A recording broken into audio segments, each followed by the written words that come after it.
अब देश में क्या नई तरह की राजनीति देख रहे हैं कि भाई अगर मुस्लिम वोट कंसोलिडेट हो सकता है, अगर मुस्लिम एक मुश्त आकर वोट दे सकता है, तो क्या हिंदू के मन में बीजेपी ने भावना जगा दी है कि मैं अब हिंदू वोट भी कंसोलिडेट देखिए, हिंदू मुस्लिम वहां नहीं हो रहा है, हिंदू मुस्लिम नहीं हो रहा है, लेकिन तो मुस्लिम वोट नहीं दे रहा है, वो इनकी वजह से नहीं दे रहा है, इनकी हरकतों की वजह से, इनकी बयान, भाजपा जिस तरह की बयानबाजी कर रही है, भाजपा वहां पे मुस्लिम मुखालिफ चेहरा वहां पे पेश कर रही है अपना, और ये सोच रही है कि भाई हिंदू वोट जो है वो आ जाए। हिंदू अपीजमेंट की बात ये करते हैं, मुस्लिम अपीजमेंट का नारा लगाते लगाते हिंदू अपीजमेंट की बात करने लगे।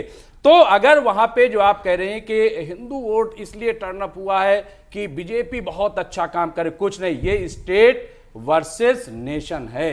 अगर वहां पे ममता बनर्जी अगर वहां पे ये आप समझ रहे हैं कि 15 साल की सरकार है, तो मान के चलिए 11-12 साल की मोदी जी की केंद्र की सरकार है, और मोदी सरकार ने जिस तरह से पूरे देश का बेड़ा गर्क किया है, उसका असर बंगाल में भी दिखाई दे रहा है। और ये कितना भी प्रचार कर लें, ये कह रहे हैं भाई बंगाल का चेहरा कौन है? मेरे सवाल का जवाब देने का इतना बोलने के बाद मन कर रहा है मेरे सवाल का जवाब देने का। भूल गए सवाल क्या था? क्यों नहीं दोहरा देती हूँ, हम आए किस लिए? दोहरा देती हूँ ना।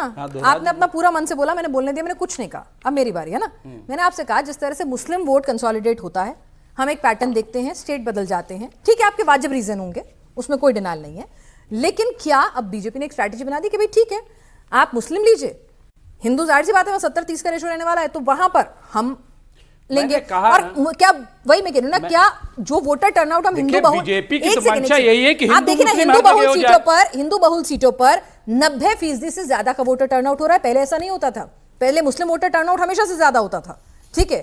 लेकिन यहां पर अगर ये पैटर्न हम देख रहे हैं, तो क्या ये सीधे सीधे यही है कि अब अगर मुस्लिम एक मुश्त वोट करेगा तो हिंदू भी करेगा? ये केंद्र के खिलाफ वोट पड़ रहा है। अच्छा। जिस तरह से मोदी जी और अमित शाह जी और पूरी भाजपा वहां बंगाल का माहौल खराब करने की कोशिश की है, वहां के लोगों को परेशान करने की कोशिश की है, ये उसके खिलाफ वोट है। आप इसको हिंदू मुस्लिम में डिवाइड मत कीजिए, और ये आप देखिएगा जब रिजल्ट आएगा। तो अभी आपने पूरा डिवीजन समझाया था हिंदू मुस्लिम का, कि जब हारेंगे तो कौन जिम्मेदारी लेगा? हमें आज ये बता दे, ताकि कल जब बंगाल में बीजेपी हारेगी तो जिम्मेदारी कौन लेगा? स्टेट मैनेजमेंट लेगी या सेंटर मैनेजमेंट? हमें ये तरह से बता दीजिए, आज इनसे कबूलवा लीजिए, ताकि कल जब डिबेट हो तो उधर से मैं अभी कबूल कर लेता हूं। प्रदीप भाटी जी मुझे ये बता दीजिए, प्रदीप भाटी जी, भाई जनता, यहाँ रिजवी साहब की बात से बात निकाल लेती हूँ। रिजवी साहब कह रहे हैं कि भाई जनता जो है वो बंगाल के लिए वोट नहीं कर रही, वो केंद्र से बहुत नाराज है इसलिए वोट कर रही है, ठीक है। अब आप बता दीजिए, आप दीदी की तारीफ करते हैं, कहते हैं दीदी को ही आना चाहिए। राहुल गांधी कह रहे हैं कि काटना बांटना डराना ये टीएमसी का चरित्र है, बहुत ही बेकार पार्टी है। टीएमसी जवाब देती है राहुल गांधी विफल नेता है। भाई इतना कंफ्यूजन कैसे होगा? तो फिर जनता कैसे आपकी बात मानेगी? कंफ्यूजन ही कंफ्यूजन है। धन्यवाद। देखिए, 2-3 बातें हैं इसमें। पहले तो अगर राहुल गांधी जी की बात आप सारी सच मानती हैं, तो जो उन्होंने मोदी जी के लिए कहा वो भी सच। मैंने टीएमसी वाली बात सुन रही हूं, मैं सच और झूठ में बाड़ी नहीं रही। उनका स्टेटमेंट है सर, मैंने क्या कहा, एक मिनट सुनिए, सच झूठ का परीक्षा नहीं ले रही मैंने कोट एंड कोट, समझते हैं आप, पढ़ा है ना कोट एंड कोट, तो मैंने राहुल जी को कोट एंड कोट किया। आप उससे इत्तेफाक रखते हैं कि नहीं? इसमें मेरा सच और झूठ का कोई लेना देना नहीं।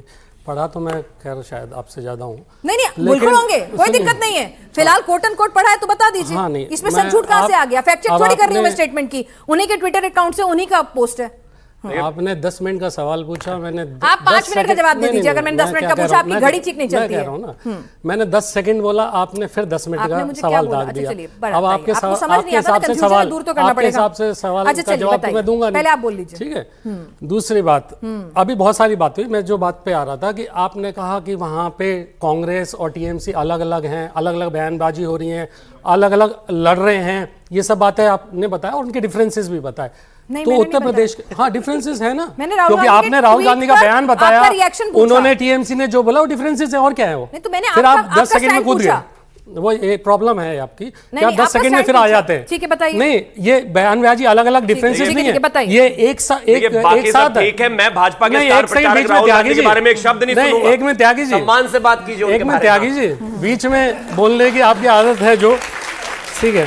ठीक है, अब सुनिए, तो मैंने कहा डिफरेंसेस है, बोलिए अलग अलग लड़े हैं। इसी उत्तर प्रदेश के अंदर जहां हम खड़े हैं ना, यहाँ पे एनडीए के सभी दल भाजपा के खिलाफ भी लड़े हैं।